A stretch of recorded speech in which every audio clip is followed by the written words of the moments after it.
आज के एपिसोड में हम सेक्शन 203 जो कि डिसमिसल ऑफ कंप्लेंट है उसको डिटेल में करेंगे।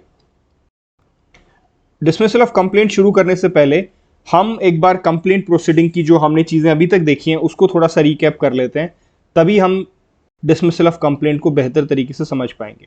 देखिए, अभी तक हमने देखा कि सेक्शन 200 में जब एक कंप्लेंट लगाई जाती है तो मजिस्ट्रेट साहब सबसे पहले उस कंप्लेंट को और उसके साथ लगे डॉक्यूमेंट्स को पढ़ेंगे।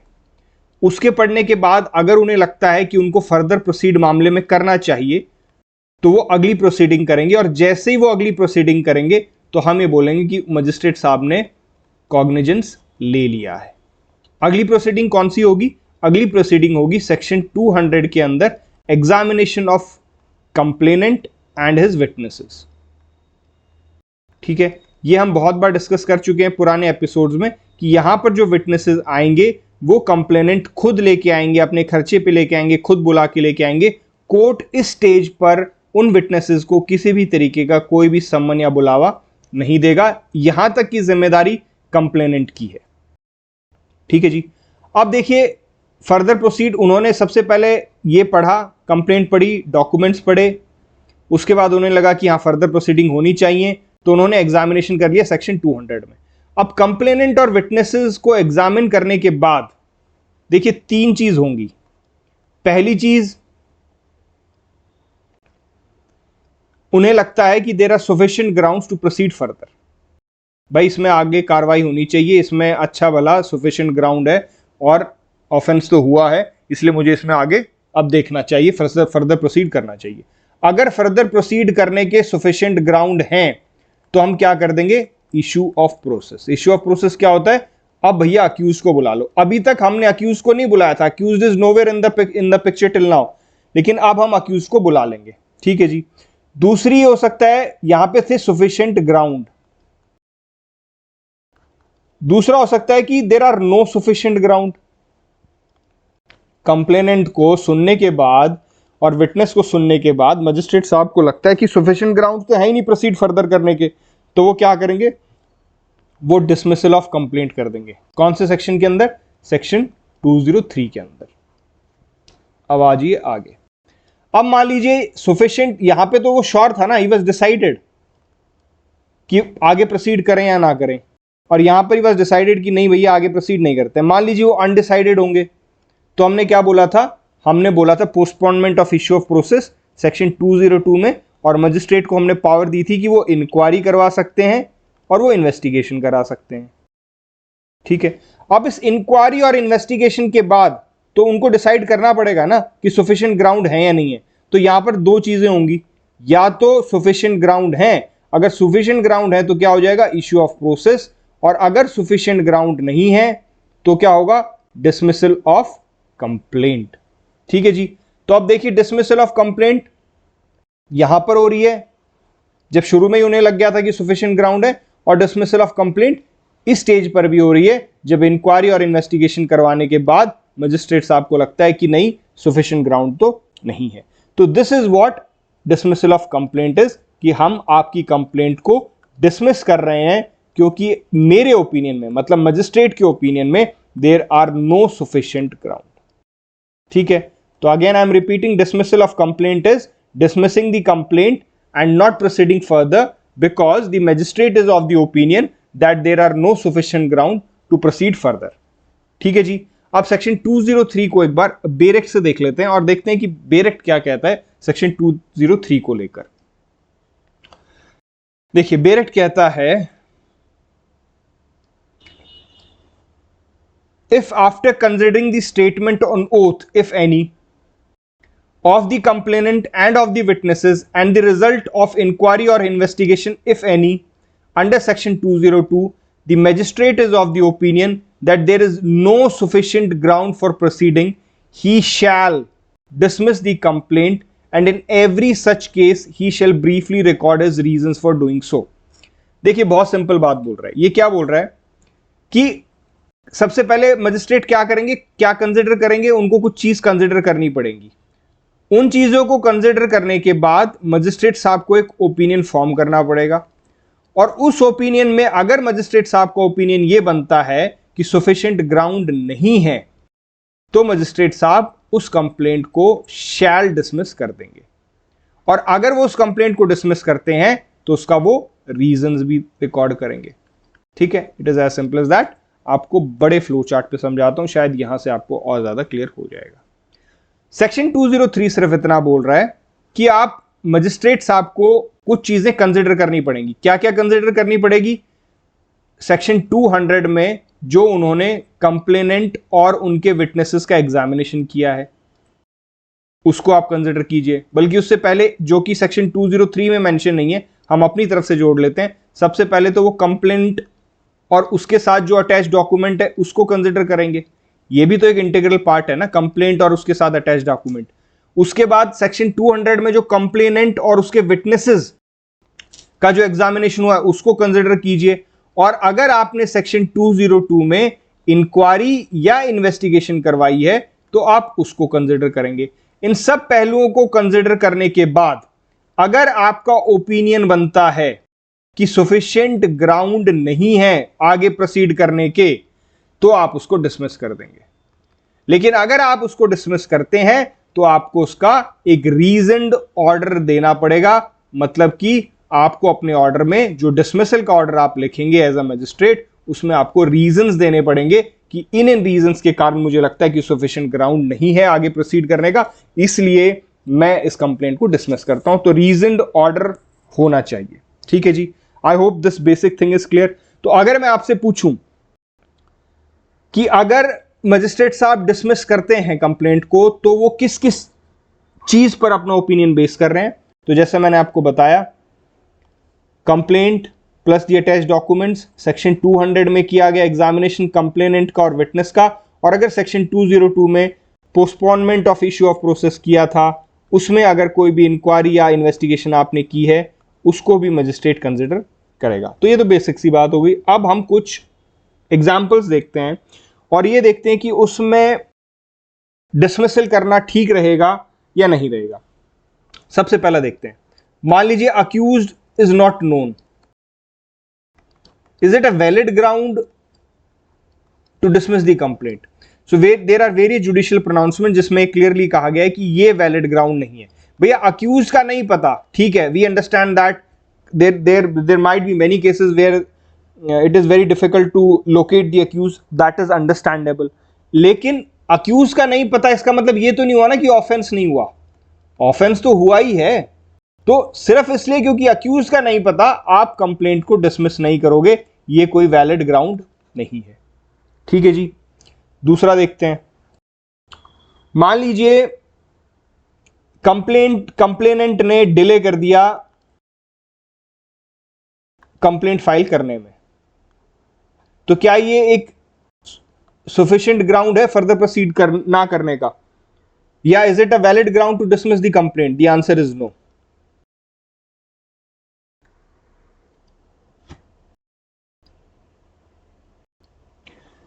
देखिए इसमें ना ज्यादा से ज्यादा मजिस्ट्रेट साहब क्या चेक कर सकते हैं, वो ये चेक कर सकते हैं कि लिमिटेशन पीरियड में तो है ना कंप्लेंट। अभी हम आगे आने वाले एपिसोड्स में क्रिमिनल ऑफेंसेस में, क्रिमिनल लॉ में लिमिटेशन पीरियड पढ़ेंगे। लिमिटेशन पीरियड पढ़ने का मतलब ये होगा, मैं थोड़ा सा यहां पर ब्रीफ में आपको बता देता हूं।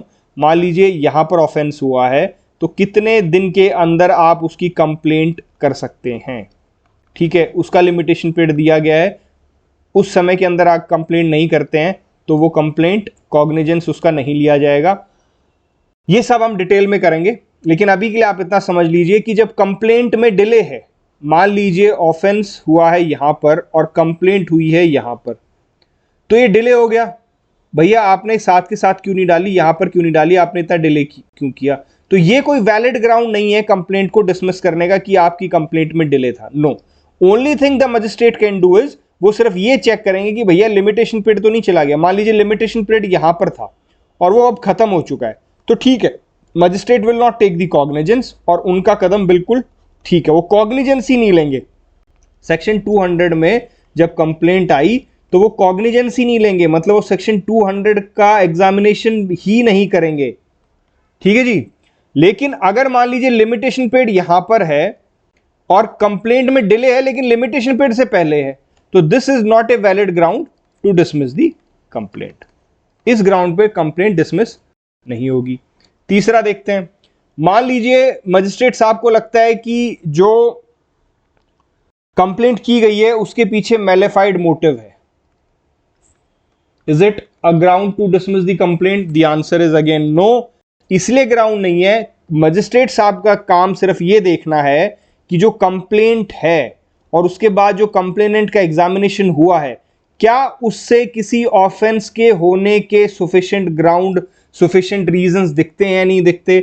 If there are sufficient ground to proceed further, ये सारी चीजें कि उसका मैलिफाइड मोटिव है कंप्लेनेंट का, ये सारे फैक्टर्स कोई मायने नहीं रखता। मजिस्ट्रेट साहब को सिर्फ ये देखना है कि ऑफेंस हुआ है या नहीं हुआ और आगे कार्रवाई करने के सुफिशिएंट ग्राउंड हैं या नहीं है।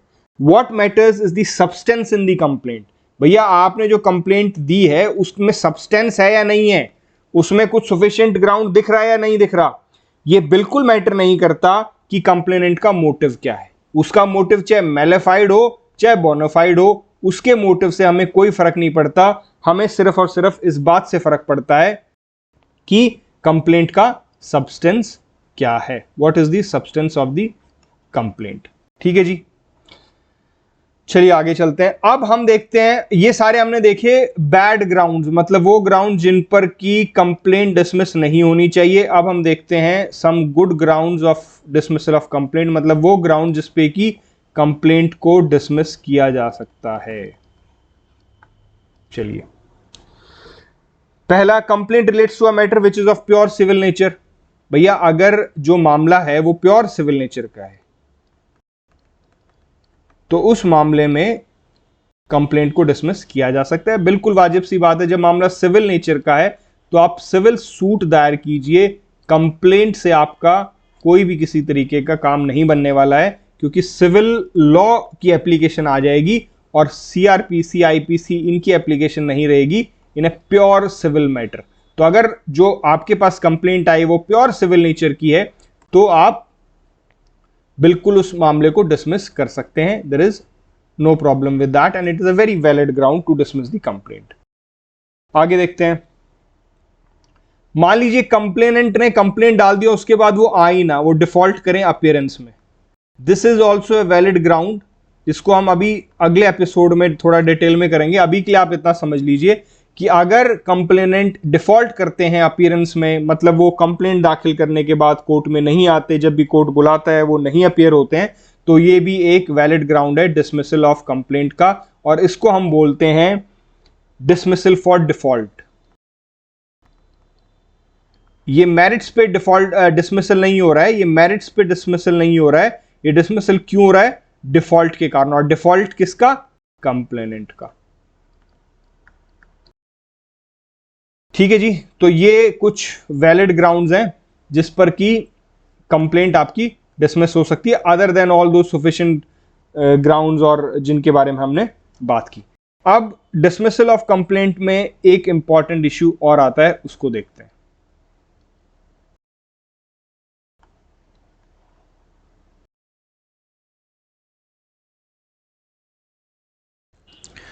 अगला मुद्दा आता है कि मान लीजिए आपकी कंप्लेंट को डिसमिस कर दिया गया है, डिसमिस ऑफ कंप्लेंट हो गया है, तो उसके बाद जो कंप्लेनेंट है उसके पास क्या क्या ऑप्शंस बचते हैं।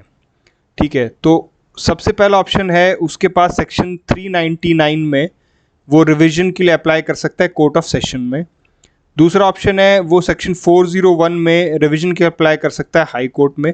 रिवीजन क्या होता है इसके बारे में डिटेल में जब हम रिवीजन को करेंगे then we will be dealing with this topic. अभी के लिए आप इतना समझ लीजिए, डिसमिसल ऑफ कंप्लेंट अगर हो जाती है तो only option that is left with the complainant is to file revision under section 399 और अंडर सेक्शन 401।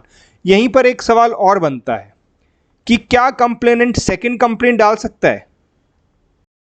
भैया मान लीजिए मिस्टर ए हैं, कंप्लेनेंट हैं, उन्होंने डाली कंप्लेंट नंबर 1 और ये मजिस्ट्रेट साहब ने सुनने के बाद, सब कुछ होने के बाद इस कंप्लेंट को डिसमिस कर दिया। अब मिस्टर ए दूसरी कंप्लेंट डाल रहे हैं, तो क्या ये दूसरी कंप्लेंट एंटरटेन की जाएगी? इसमें बहुत इंपॉर्टेंट जुडिशियल प्रोनाउंसमेंट्स हैं, अलग अलग जुडिशियल प्रोनाउंसमेंट्स हैं, और उन जुडिशियल प्रोनाउंसमेंट्स में क्या कहा गया है वो मैं आपको बता देता हूं, एक सेकंड रुकिएगा जी। इसमें सबसे पहली जो जजमेंट है वो है Premnath Talukdar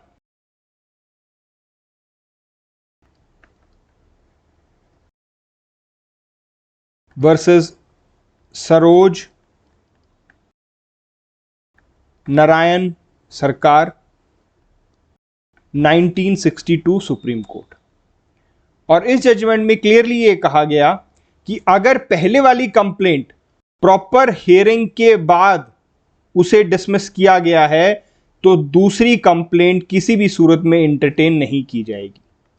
if the first complaint has been dismissed after a proper hearing complainant को दी गई है, उसके बाद सेकंड कंप्लेंट अलाउ नहीं की जाएगी।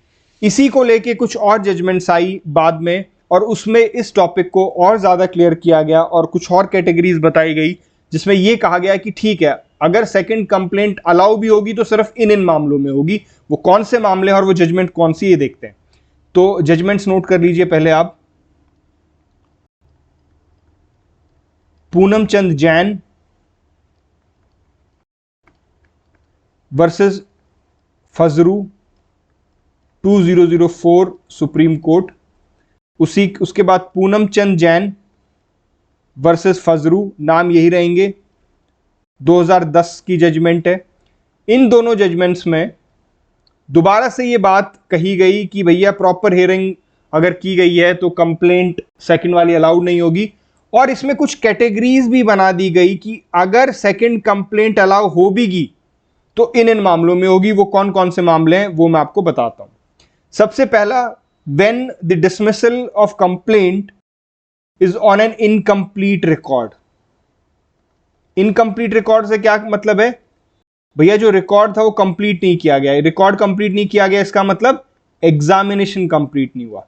जैसा मैं आपको बोलता हूं, सेक्शन 200 में कंप्लेनेंट और उसके विटनेसेस का एग्जामिनेशन करना जरूरी है, लेकिन इस एग्जामिनेशन को ठीक से किए बिना, कंप्लीटली किए बिना मजिस्ट्रेट ने कंप्लेंट को डिसमिस कर दिया, या फिर सेक्शन 202 में जो एग्जामिनेशन है वहां पर मजिस्ट्रेट ने कमी छोड़ी है। तो किसी भी तरीके की मजिस्ट्रेट अगर एग्जामिनेशन में कमी छोड़ता है तो उस इनकम्प्लीट रिकॉर्ड के कारण अगर डिसमिसल ऑफ कंप्लेंट होता है तो सेकंड कंप्लेंट को अलाउ किया जा सकता है। दूसरे पे आता है, अगर जो डिसमिसल ऑफ कंप्लेंट का जो ऑर्डर है वो कंप्लीटली मैनिफेस्टली एब्सर्ड, अनजस्ट और मेलेफाइड है तो भी सेकंड कंप्लेंट अलाउ की जा सकती है। इसमें समझने का कुछ नहीं है यार, सिंपल सी बात है।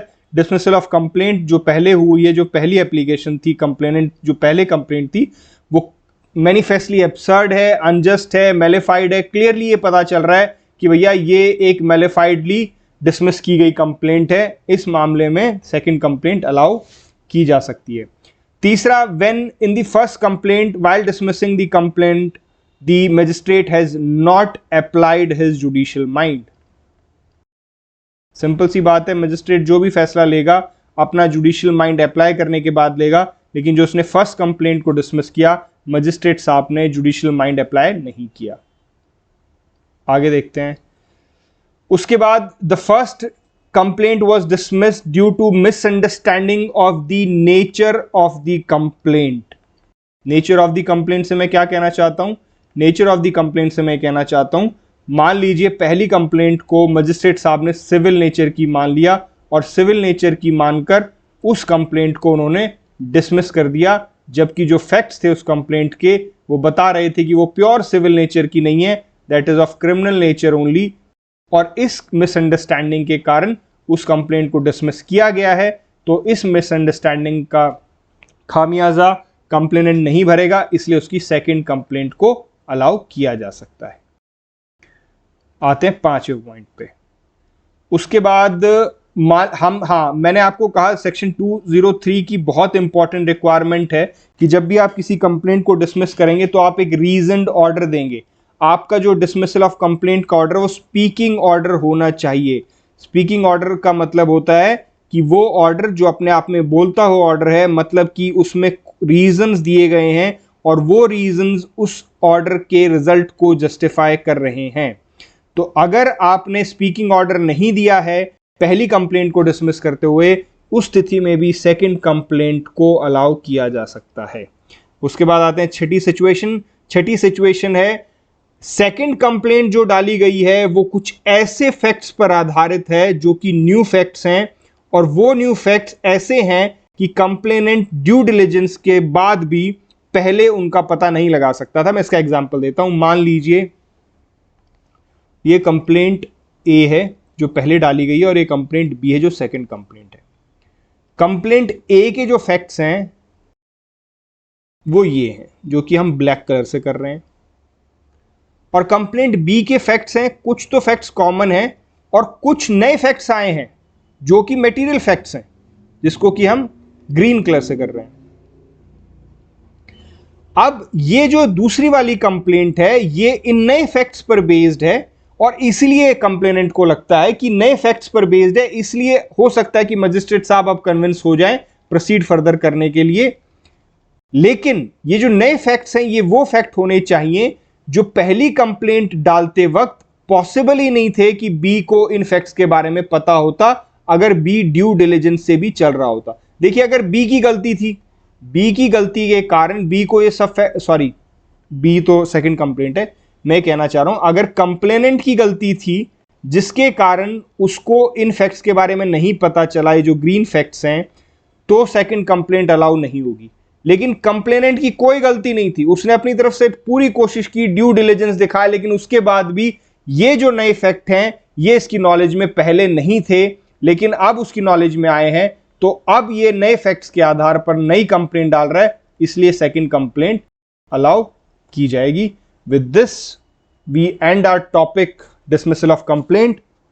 अगले एपिसोड में मिलते हैं जिसमें हम करेंगे विड्रॉल ऑफ कंप्लेंट और एब्सेंस ऑफ कंप्लेनेंट, कि क्या कंप्लेंट को विड्रॉ किया जा सकता है तो कौन सी स्टेज तक किया जा सकता है, और अगर कंप्लेनेंट एब्सेंट हो जाए तो स्थिति में कोर्ट मजिस्ट्रेट क्या करेगा। उन सब पहलुओं को हम अगले एपिसोड में देखेंगे।